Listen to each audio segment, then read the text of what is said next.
duduk Bapak Saudara, selamat pagi, shalom. Ya, kalau suami istri, lama gak jumpa, gimana Pak Ganggung? Tiap hari saya lihat dia.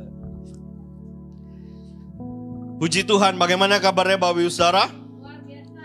Wih, mantap, hanya satu yang luar biasa. Haleluya. Yang liburan, sukacita. Yang tidak liburan, ya tetap semangat ya. Saudara, sebelum saya menyampaikan firman Tuhan, ya, saya berdoa supaya setiap Bapak Ibu Saudara di tempat ini, ketika saudara beribadah kepada Tuhan, saudara boleh mengalami perjumpaan pribadi dengan Tuhan.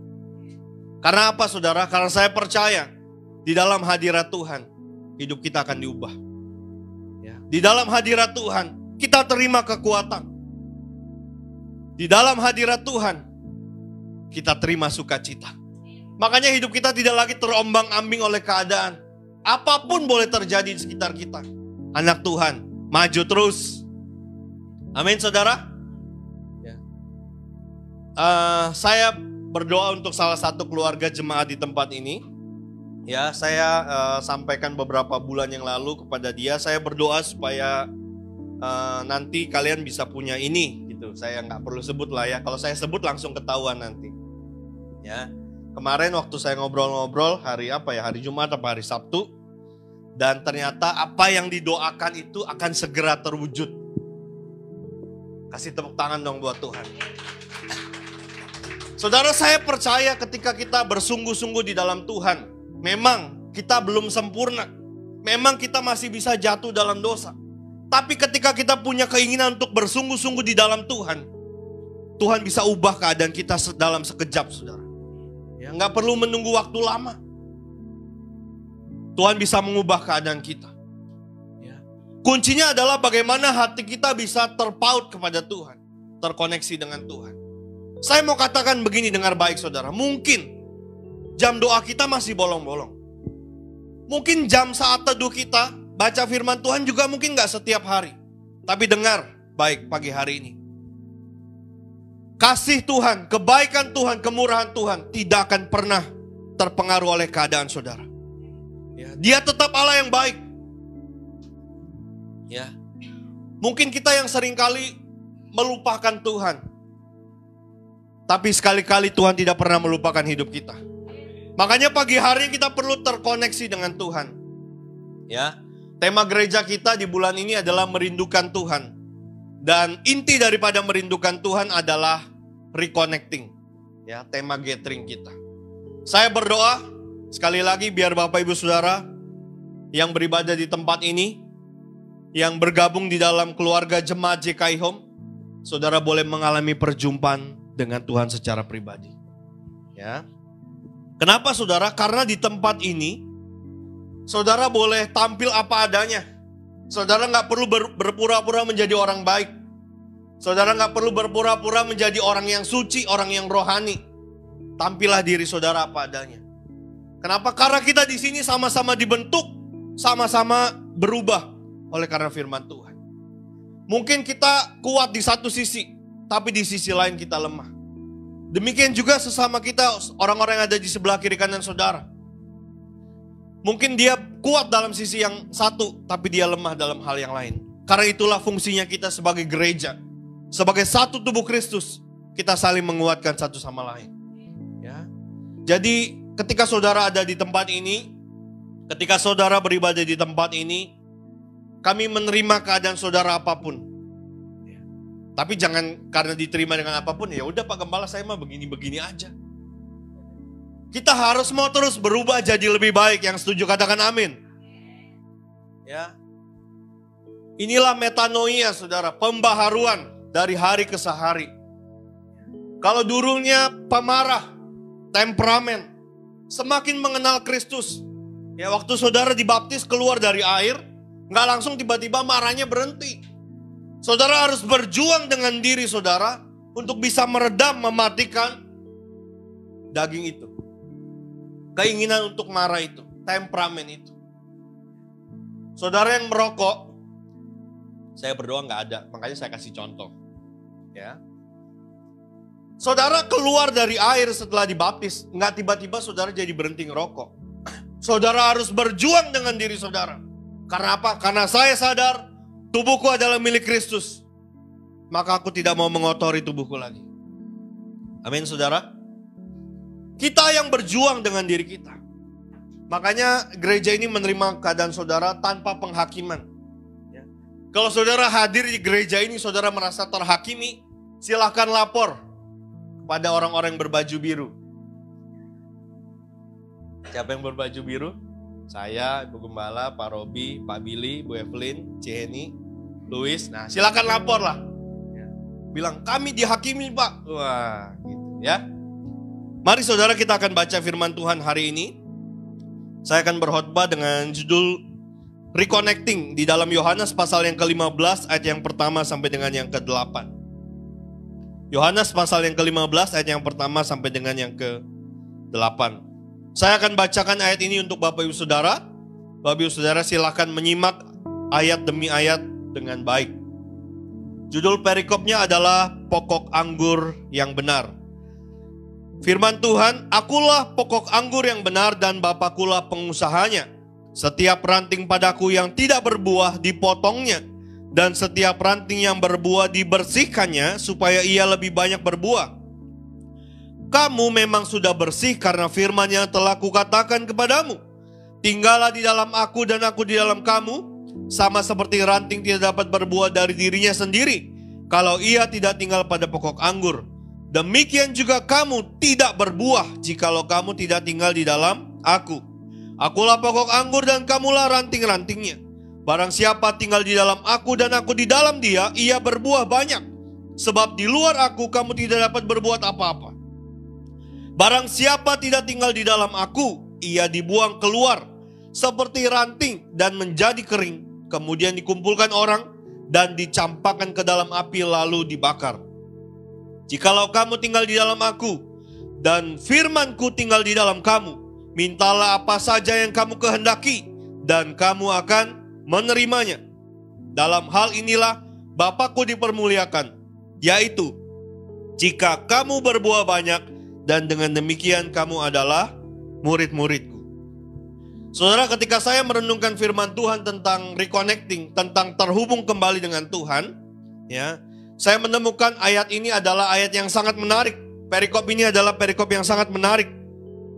Karena ini adalah salah satu ayat di dalam perjanjian baru yang menggambarkan bagaimana keintiman dengan Tuhan itu adalah sebuah keharusan. Ya, kenapa saudara? Karena sejak awal Allah menciptakan manusia, Adam. Ya, Adam itu artinya manusia, berasal dari kata Adama. Ya, artinya manusia. Adam dan Hawa itu segambar dan serupa dengan Allah dan mereka bisa ngobrol dengan Allah kapan saja. Betul ya saudara?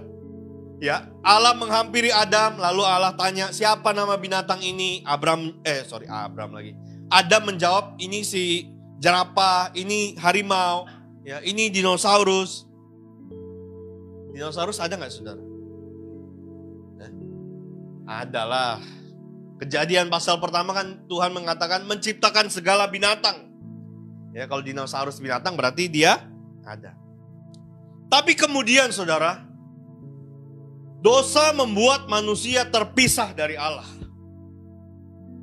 Sekali lagi, dosa membuat manusia terpisah dari Allah. Makanya manusia kemudian diusir dari Taman Eden. Dan Allah menaruh malaikat-malaikat untuk menjaga Taman Eden itu. Lalu kemudian apakah kemudian Allah tinggal diam? Ternyata tidak. Allah berinisiatif menghubungkan kembali saudara dengan Bapa. Makanya dia mengutus putranya yang tunggal, Tuhan kita Yesus Kristus, untuk mati di atas kayu salib dan bangkit pada hari yang ketiga yang kita sudah peringati.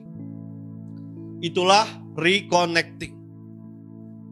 Setelah Yesus menyerahkan nyawanya di atas kayu salib. Saudara perlu perhatikan ini baik-baik. Yesus tidak mati karena kelelahan. Yesus tidak mati karena kehabisan darah. Yesus tidak mati karena dipaku di atas kayu salib. Tapi Yesus mati karena dia menyerahkan nyawanya. Ya. Waktu Yesus menyerahkan nyawanya, dia berkata, tetelestai, sudah selesai. Maka sejak itulah tabir bait suci terbelah. Dari atas ke bawah atau dari bawah ke atas? Ya, kita perlu main kuis kayaknya ya saudara ya. Dari atas ke bawah. Tabir bait suci terbelah. Sehingga tidak ada yang dapat membatasi antara manusia dengan Allah. Kita dengan Allah tersambung kembali. Reconnecting. Saudara, bagaimana rasanya ketika kita terpisah dari orang yang kita cintai? Bagaimana rasanya ketika orang tua kita meninggal? Wah, Pak Gembala mendoakan orang tua saya meninggal. Enggak. Tapi saya mau berkata begini saudara. Bagaimana rasanya kalau orang yang kita cintai, orang yang kita kasihi meninggal dunia? Kenapa? Karena kalau meninggal tuh benar-benar udah terpisah. Ya. Nggak ada lagi ceritanya, oh dalam 7 hari dia datang ke rumah, dia mampir, dia masak di dapur. Nggak ada. Ya. Jauhilah tahayul dan dongeng nenek-nenek tua. Ya. Saudara, waktu kita terpisah dari keluarga kita, dari orang kita cintai, orang tua kita meninggal, bagaimana rasanya? Ada yang bahagia? Akhirnya merdeka. Atau saudara merasa speechless, kehilangan kata-kata. Saudara merasa gitu. Oh, mungkin kalau orang tua terlalu jauh kali ya. Mungkin kalau pasangan kita meninggal. Saudara yang sudah menikah, kalau ibu-ibu, suamimu meninggal gimana? Merdeka. Atau kalau suami-suami, istri saudara meninggal gimana? Puji Tuhan, kawin lagi. Gitu gak saudara ya? Jangan saudara. Saya tuh pernah pesan sama Ibu Gembala. Tolong, kalau kamu sudah melihat tanda-tanda malaikat Tuhan menjemput, bilang dia, jemput aku dulu. Kenapa? Saya tidak bisa hidup tanpa dia, saudara. Asik. Benar nih saudara, saudara boleh tanya. Ya. Karena apa saudara? Laki-laki tuh kelihatannya aja kuat, tapi sebenarnya dia tuh lemah. Ada amin ibu-ibu? Coba kalau laki-laki tuh sakit aja. Rewelnya kayak anak kecil. Betul gak? Ya itulah laki-laki memang. Tapi biar bagaimana dia adalah tulang punggung keluarga saudara. Kasih tepuk tangan dong buat laki-laki. Haleluya. Gimana kalau pasangan kita meninggal saudara? Gimana kalau orang yang kita cintai, suami atau istri kita meninggal? Kita pasti akan merasa kehilangan yang sangat dalam. Kalau saudara belum pernah kehilangan orang tua, mungkin saudara belum merasakan. Tapi waktu mama saya meninggal saudara, kebetulan saya orang yang ada di sebelahnya dan mendoakan mama saya pulang ke rumah bapak. Ya, dokter sudah memanggil saya untuk berjaga di samping mama saya. Dan beberapa saat ketika saya melihat monitor semakin tanda-tanda vital makin menurun, saya mengajak mama saya berdoa. Ya, dan saya lihat air matanya keluar walaupun gak banyak gitu ya. Mama saya stroke saudara. Jadi hampir setahun ada di rumah sakit, terbaring. Dan waktu dia meninggal, saya mengantarkan dia. Saya berdoa, Tuhan, ke dalam tangan-Mu kuserahkan mamaku. Aku ikhlas. Begitu amin, dia menghembuskan napas. Dah. Waktu itu terjadi saudara. Saya itu seperti mayat hidup. Saya diam terpaku saudara. Karena saya lihat orang yang mengasuh, mendidik, membesarkan saya terbujur kaku di depan saya. Dengar baik, ini kabar baik untuk para ibu-ibu. Saudara, sebagai laki-laki, sebagai anak, sebagai suami, engkau harus menghormati para ibu. Kenapa saudara? Karena para ibu, dia adalah orang pertama yang mendoakan saudara. Waktu dia menerima tanda 2 garis merah, bukan positif COVID ya saudara. Merah-merah ini. Merah. Waktu dia melihat test pack ada 2 garis. Dialah orang yang berkata, sehat ya anakku. Belum ada satu orang pun di dunia ini yang mendoakan saudara. Tapi ibu saudara, mama kita, dialah orang pertama yang mendoakan saudara. Jadi kalau hari ini masih ada anak atau suami yang kurang ajar sama para wanita, tebas dia. bertobat saudara maksudnya ya. Dialah orang yang pertama mendoakan kita. Dialah orang yang pertama menaruh cita-cita atas hidup saudara. Nanti kalau orang Jawa nih ya, kan papa saya orang Jawa. Nanti jadi cah bagus. Jadi orang yang, kalau orang Jawa bilang Joko Lanang. Jadi laki-laki yang hebat. Weh, itu dia si Joko, batuk-batuk ya. Grogi dia diomongin. Ya, saudara, hormatilah para wanita. Ya. Nah, kembali lagi kepada cerita ini saudara. Ketika kita kehilangan, waktu mama saya meninggal, saya benar-benar merasa hidup saya tuh hancur saudara. Ya. Saya merasa hidup saya tuh sepertinya ada banyak pertanyaan yang saya belum tanyakan ke mama saya.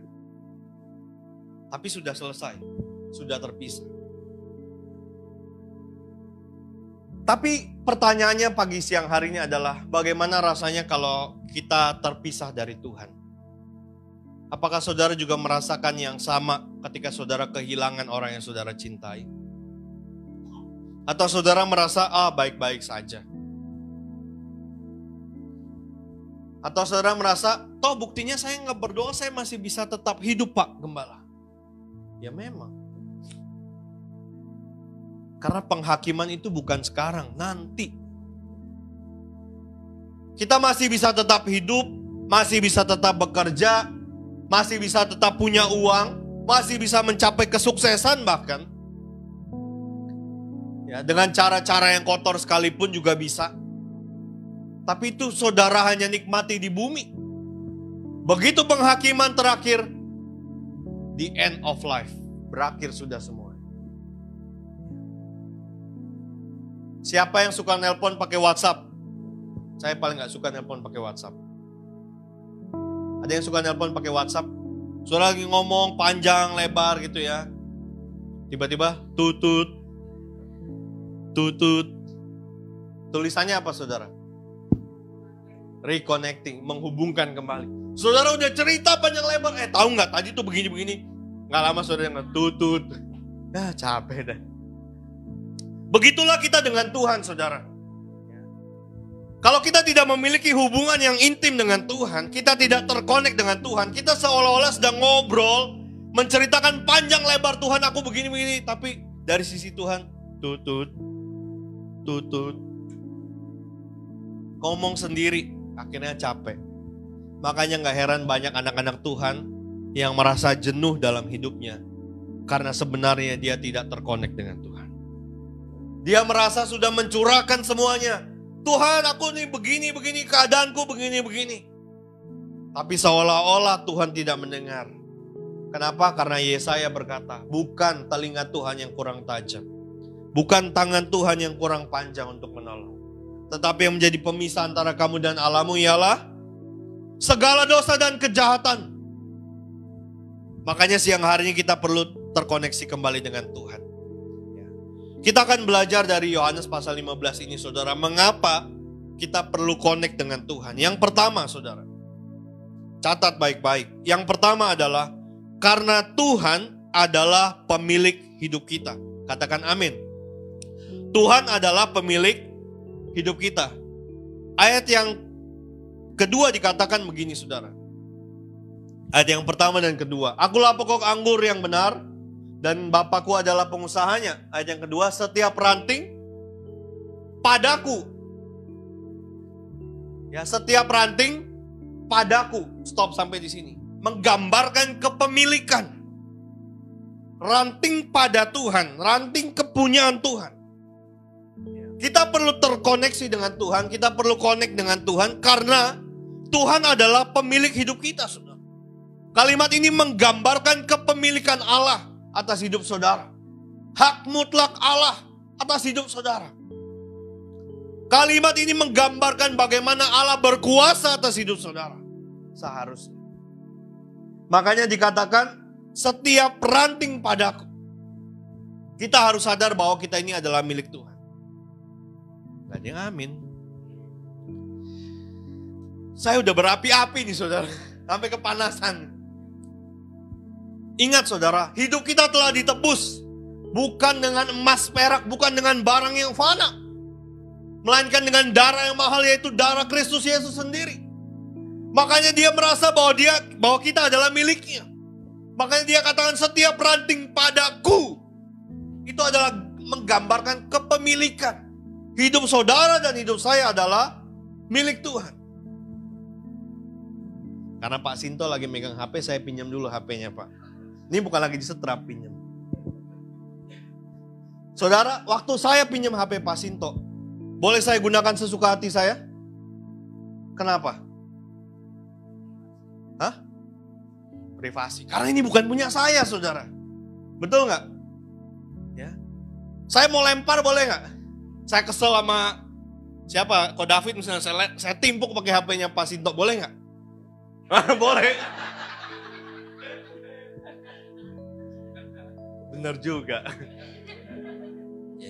Saya mau ketok-ketok ini boleh nggak, saudara? Hah? Kenapa? Karena ini bukan milik saya. Terima kasih, Pak. Karena kita bukan pemilik handphone itu, maka ketika kita pinjam, ya, kita harus jaga, kita harus rawat. Lalu kemudian kita siapa yang tidak mengembalikan milik Tuhan? Bisa aja selap-selipnya ya. Belajar jujur, saudara. Saya sebenarnya lagi gak ngomong soal itu, tiba-tiba teringat gitu loh, saudara ya. Nangkap gak maksud saya? Gak nangkap ya, saya ulang. Saudara tahu ada yang namanya persepuluhan? Itu punya siapa? Siapa yang belum mengembalikan sampai hari ini? Berarti saudara merasa menguasai, merasa memiliki yang bukan milik saudara. Yang saya bingung, kenapa selalu diributkan yang 10%, padahal 90% di tangan saudara. Padahal 100% itu semua punya Tuhan. Apa buktinya Pak Gembala? Mari kita sama-sama pergi ke rumah sakit. Berapa harga oksigen? Saudara hitung. Berapa harga darah? Saudara pergi ke PMI. Berapa harga vitamin? Saudara bisa bernafas, bisa jalan. Saudara tanya ke toko apotik kesehatan. Berapa harga tongkat buat jalan? Berapa harga kaki palsu? Semua dia berikan kepada saudara cuma-cuma. Tapi kenapa yang seharusnya milik Tuhan, saudara tidak kembalikan? Saudara merasa berhak? Saya mau kasih tahu, Tuhan lebih berhak memilikinya. Kenapa? Karena dia pemilik hidup kita, saudara. Setiap ranting padaku, itu adalah gambaran kepemilikan Allah atas hidup kita. Makanya sebagai anak-anak Tuhan, kita harus berkata, hidupku bukan milik aku lagi, tetapi milik Kristus. Bukan kehendakku, tapi kehendak-Mu lah yang jadi. Itu saudara. Makanya di gereja ini saya mendorong saudara untuk merubah pembaharuan pikir saudara. Bahwa kepemilikan hidup kita ini bukan kita lagi. Kita ini hanya dipercaya sebagai orang yang mengelola. Makanya kenapa kita tidak merokok? Karena kita harus kelola tubuh kita dengan baik. Makanya kita harus menjaga makanan yang kita makan. Karena kita harus mengelola kesehatan ini dengan baik. Jadi yang kita kelola bukan cuma uang. Kelihatannya kan bagus kan? Oh cinta. Tapi begitu digeser. Ini bukan sulap saudara ya, bukan. Karena yang kita kelola dari Tuhan bukan hanya uang saudara. Tapi kesehatan kita harus jaga. Udah tahu asam urat, jangan makan tempe. Jangan makan kacang-kacangan. Udah tahu kolesterol. Ini saya lagi hotbain diri saya saudara, jangan tersinggung. Kalau saudara tahu punya kolesterol, jangan makan daging merah banyak-banyak. Ya habis enak Pak Gembala, iya saya tahu. Saya juga kolesterol tinggi saudara. Tapi saya belajar saudara. Juni sama Clara itu tahu makanan saya sehari-hari. Saya makan pagi apa Juni? Kuah soto. Kuahnya doang saudara. Makan siang apa? Bubuk ayam. Nggak ada ayamnya saudara, bubuknya doang. Mungkin saudara berkata dalam hati, kasihan banget nih Pak Gembala. Saya belajar menahan diri saya saudara. Kalau saudara lihat air minum saya, botolnya gede. Kenapa? Saya belajar. Kenapa? Jangan sampai kena diabetes. Orang yang kena diabetes tuh menderita saudara. Saya belajar, udah tahu ngelihat mamanya stroke. Masih mau nyoba, gak apa-apa, hajar. Garam, hajar. Yang asin-asin, hajar. Sate, kikil, ati, hajar terus. Nanti saudara ketemu saya bukan di gereja ini saudara. Saudara ketemu saya di rumah sakit. Pak Gembala, yang kuat ya. Saya berdoa, tidak terjadi dalam nama Yesus. Saya menjaga diri saya saudara. Siapa yang malas olahraga? Anda bertanggung jawab atas hidup saudara, kesehatan saudara. Jangan saudara bilang, aduh badan udah mulai sakit-sakit, ini mungkin umur kali ya. Bukan, saudara jarang gerak. Ada amin? Iya, saudara naik tangga, aduh udah mulai payah, udah umur kayaknya. Bukan. Kita tidak mengelola kesehatan kita dengan baik. Makanya selagi masih muda, saudara yang masih muda-muda, jagalah kesehatan saudara. Jangan pikir, oh belum 30, minum teh botol setiap hari, hajar. Saudara saya kasih tahu ya, saya punya teh botol itu 2 kerat di rumah. Mau Pak, besok saya bawain 1 kerat. Yang 1 keratnya buat saya dong Pak. Ya minggu depan saya bawain. Tapi minggu depan saya nggak ada, ntar Ibu Gembala yang bawain ya. Saudara, saya tuh suka minum teh botol. Sebut merek lagi. Enggak sebut merek ya. Kan nggak ada merek ya di situ. Saya suka minum teh botol, saudara. Rasanya kenikmatan hidup tuh begitu. Apapun makanannya, minumnya teh botol. Udah, stop sampai situ, belakangnya nggak usah. Jadi saya punya 2 kerat di rumah. Tapi sejak saya bertobat, saudara, nggak pernah diisi lagi tuh keratnya. Biarin habis. Kenapa? Karena saya nggak mau terbaring di rumah sakit gara-gara diabetes. Ingat saudara, kita ini bukan pemilik atas diri kita. Kita ini hanya dipercaya untuk mengelola tubuh ini dengan baik. Maka pagi siang hari ini kelola kesehatan saudara dengan baik. Kelola pikiranmu dengan baik. Kelola hatimu dengan baik. Jangan punya pikiran yang selalu berasumsi tentang orang lain. Jangan punya hati yang selalu menyimpan kesalahan orang lain. Akhirnya yang menderita siapa? Saudara sendiri. Lalu saudara berkata, sakit ini datangnya dari Tuhan. Ngawur saudara. Saudara dengar baik, Tuhan tidak pernah mendatangkan kecelakaan atas hidup saudara. Kitalah yang mengizinkan hal-hal yang buruk merusak pikiran kita. Kitalah yang mengizinkan keadaan di sekitar kita mempengaruhi suasana hati kita. Tapi kalau kita sadar kita adalah milik Kristus, buang semua itu saudara. Katakan sama-sama, buang. Ngapain kita simpan? Jalani hidup dengan enjoy saudara, dengan sukacita. Karena hidup yang Tuhan berikan ini hanya sebentar saja kata pengkhotbah. Seperti uap. Kita nggak tahu hari ini kita ada, besok belum tentu kita ada. Kalau saudara bekerja sebagai karyawan di sebuah perusahaan, kira-kira saudara yang bekerja sebagai karyawan, saudara masuk diterima bekerja, saudara ngelamar, saudara diterima bekerja. Waktu saudara masuk, kira-kira saudara yang ngatur itu perusahaan atau saudara yang ikuti aturan perusahaan? Ini pengusaha semua kayaknya, gak pernah kerja sama orang ya. Kita yang ikut aturan saudara. Maka kalau saudara sadar hidupmu adalah milik Kristus, ikuti aturannya. Ikuti firman Tuhan ini. Baca firman Tuhan. Kalau mau, gak sekolah minggu. Baca kitab suci, doa tiap hari. Kalau mau. Iya. Besok kelas dewasa sekolah minggunya ya.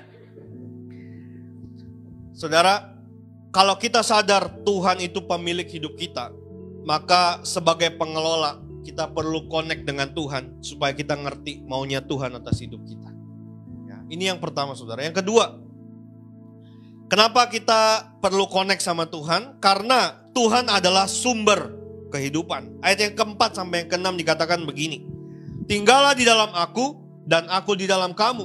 Sama seperti ranting tidak dapat berbuah dari dirinya sendiri. Saudara, ini kan adalah ranting. Tadi kan ayat yang kedua dikatakan setiap ranting padaku. Ya, itu punya Tuhan. Ayat yang keempat berkata, sama seperti ranting tidak dapat berbuah dari dirinya sendiri kalau ia tidak tinggal pada pokok anggur. Kita ini ranting, Yesus itu adalah pokok anggurnya. Dia adalah sumbernya. Tanpa dialiri oleh sumber, saudara akan mengalami yang namanya kekeringan dan akhirnya saudara akan mati. Berapa banyak saudara yang hari ini merasa kok hidup begini-begini aja. Gak ada sesuatu yang menarik, yang ada masalah terus. Berapa banyak saudara merasa bahwa capek. Kayaknya ke gereja gak ke gereja, sama. Dengar baik. Mungkin saja saudara seperti ranting yang terlepas dari pokok anggur. Sehingga saudara tidak menerima aliran-aliran kehidupan itu. Saya mau kasih tahu pagi siang hari ini saudara. Karena dia adalah sumber, maka saudara harus melekat pada sumbernya. Supaya apa? Aliran damai sejahtera mengalir. Sukacita mengalir. Apalagi saudara, kesehatan mengalir. Berkat mengalir. Jangan kita membuat sumbatan sebagai ranting. Apa itu sumbatannya? Dosa. Jadi bukan Tuhan tidak mengalirkan kepada saudara. Tapi karena saudara membuat sumbatan itu dalam diri saudara. Istri saya pernah berkata begini. Kalau kamu berdoa, misalnya kamu berdoa kepingin punya gedung gereja sendiri. Tuhan itu jauh lebih kepingin ngasih kamu gedung gereja. Sebelum kamu minta. Itu kata istri saya. Saya merenungkan kalimat itu, saudara. Saya pikir-pikir. Oke lah, saya simpan dalam hati. Minggu lalu, saya dengan beberapa hamba Tuhan dan perwakilan dari pengurus, kami pergi ke Ungaran, ke kantor sinode. Kami diperlengkapi, saudara, ya, oleh sinode. Lalu kalimat yang sama diucapkan oleh Pak Adi, ketua sinode. Dia menyampaikan, kamu butuh gedung gereja. Tuhan tuh jauh lebih kepingin. Bahkan Tuhan udah ngasih gedung gereja itu buat kamu.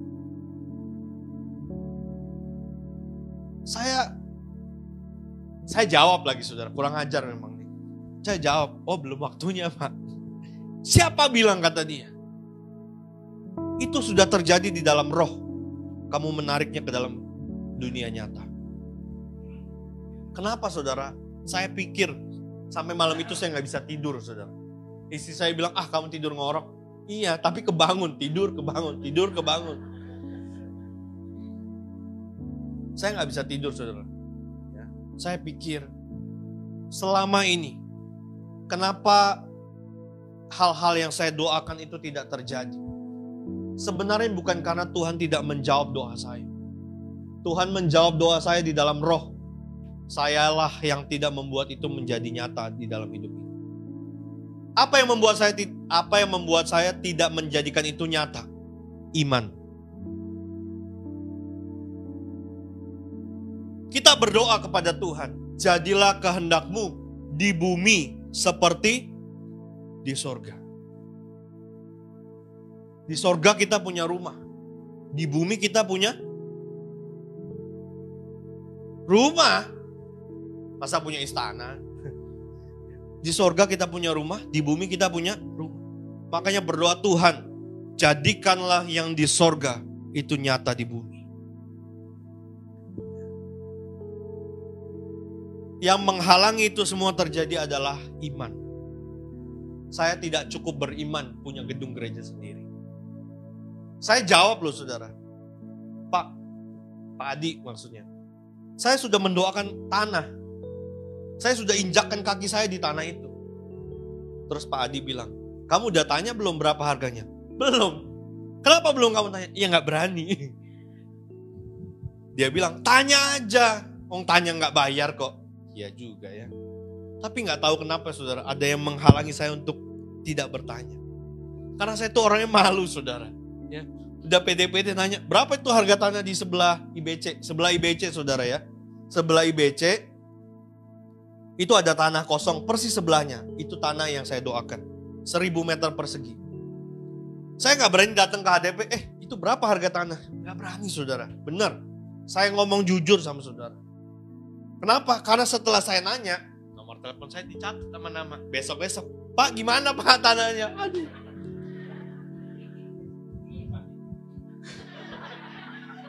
Tapi saudara dengar baik. Setelah ibadah ini, saya akan mengumpulkan pengurus untuk kita bikin panitia pembelian tanah. Kan bikin panitia doang gak apa-apa. Iman itu melangkah dulu walaupun mustahil. Ya, jadi kita bikin panitia, kita tanya harganya, kita panggil arsitek. Kalau di sini ada arsitek boleh ya. Kita desain dulu, nanti gerejanya mau kayak apa. Nggak apa-apa. Tiap hari, setelah selesai, saya fotokopi, saya kirim ke saudara masing-masing. Tolong doakan ini di rumah saudara. Ya, itu saudara. Akhirnya keberanian itu muncul. Tapi kan tidak mudah, saudara. Ya. Saya hitung-hitung, saudara. Ini saya hitung-hitung. Kurang lebih itu kita butuh sekitar 20 M. Karena beli tanahnya aja lumayan, 1000 meter. Belum bangunnya, bikin tiang pancangnya. Pondasinya. Kurang lebih 20 M. Hati kecil manusia saya sebagai orang yang berdosa ini berkata, ngimpi. Ngomong 20 M, bayar sewa ruko 50 juta aja ngap-ngapan. Saudara pernah gak ngalamin begini? Kita punya iman yang besar, tetapi seringkali kenyataan itu menghancurkan mimpi kita. Tapi hari ini, mari sama-sama saya belajar. Jangan halangi mimpimu, perbesar iman saudara. Ya. Mimpi gratis kok. Akhirnya saya belajar, saudara. Oke, habis ini kita rapat, bikin panitia pembangunan. Tapi bulan September mesti bayar nih saudara kontrakan. Saudara dulu ya, bukan dulu lah, tahun lalu. Tahun lalu itu kita bayar kontrak sewa ruko ini, kita bayar langsung saudara, 50 juta. Ya. Tahun ini kita cicil saudara. Kenapa? Ya karena nggak ada duitnya. Ya. Tapi saya nggak malu saudara. Saya bilang, saya cicil boleh nggak? Boleh. Ya udah saya cicil. Saya nggak ngutang kok, kan saya nyicil. Sambil nyicil pelan-pelan, bayar. Nanti pada waktunya lunas. Begitu juga dengan pembelian gedung ini saudara. Saudara mau naruh, nanti ini kotaknya saya rubah saudara. Saudara naruh 1000, naruh 2000, 5000, 1 juta, cek, boleh. Tapi saya lebih berharap saudara taruh cek. Ya. Jangan taruh cek cok. Nah, pusing saya. Ya, saudara, keintiman dengan Tuhan itu harus dibangun setiap hari. Kenapa? Karena Dia adalah sumber hidup kita. Bagaimana mungkin kita bisa tetap terus berjalan seolah-olah kita hidup, tapi sebenarnya kita sedang mati. Karena kita tidak melekat pada pokok anggur. Yohanes 15 ayat yang keempat ini saudara, dalam terjemahan yang lain saya baca, dikatakan gini, berusahalah untuk hidup di dalam Tuhan, dan biarlah Tuhan hidup di dalam dirimu. Jadi, keintiman dengan Tuhan itu harus kita usahakan di dalam hidup kita saudara. Dalam terjemahan yang lain, dalam terjemahan Messenger, Kalimatnya lebih bagus lagi saudara. Mengusahakan hidup di dalam Tuhan dan jadikan Tuhan seperti rumahmu, tempat kamu tinggal. Saudara, kalau setelah pergi, saudara pulangnya ke rumah.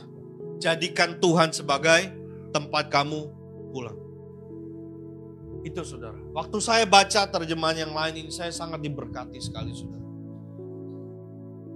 Seringkali kita sebagai manusia kita merasa bahwa kita ini sudah cukup pintar, ya. Kita punya pikiran, kita merasa punya pengalaman, lalu kemudian kita berjalan dengan pengalaman kita, bukan dengan kekuatan Tuhan.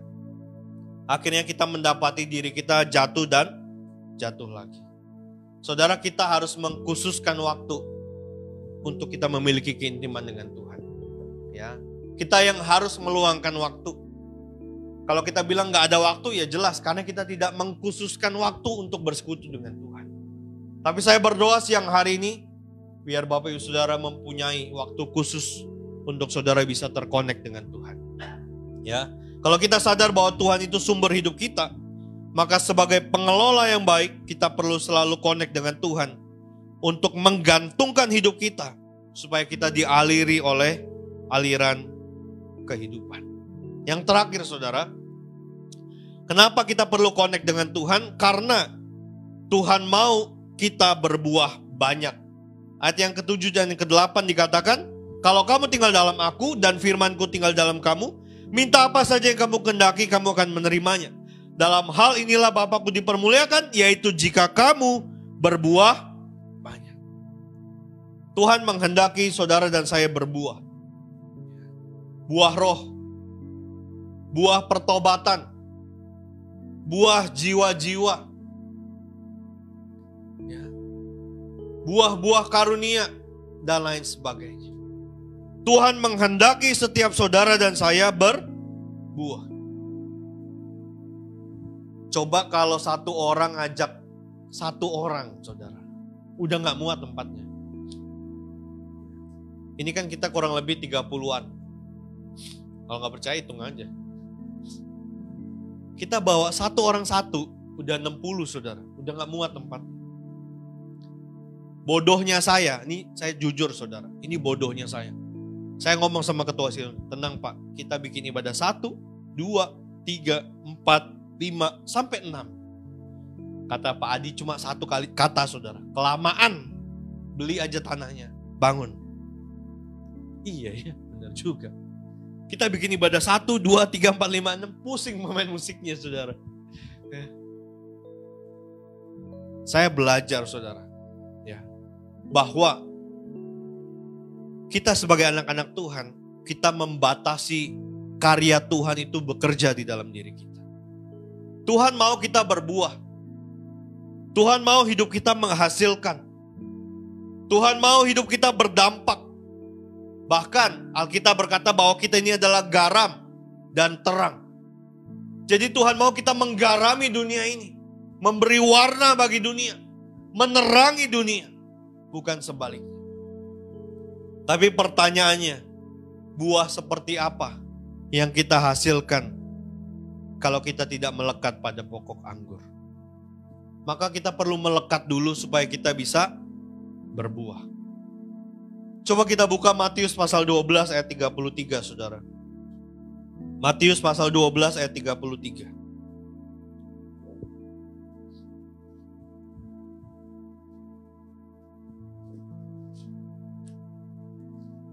Udah ada?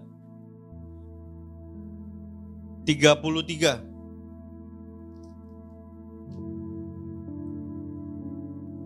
Matius 12 ayat 30. Jikalau suatu pohon kamu katakan baik, maka baik pula buahnya.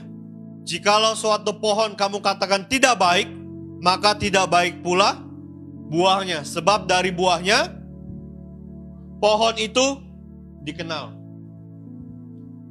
Apa maksudnya saudara?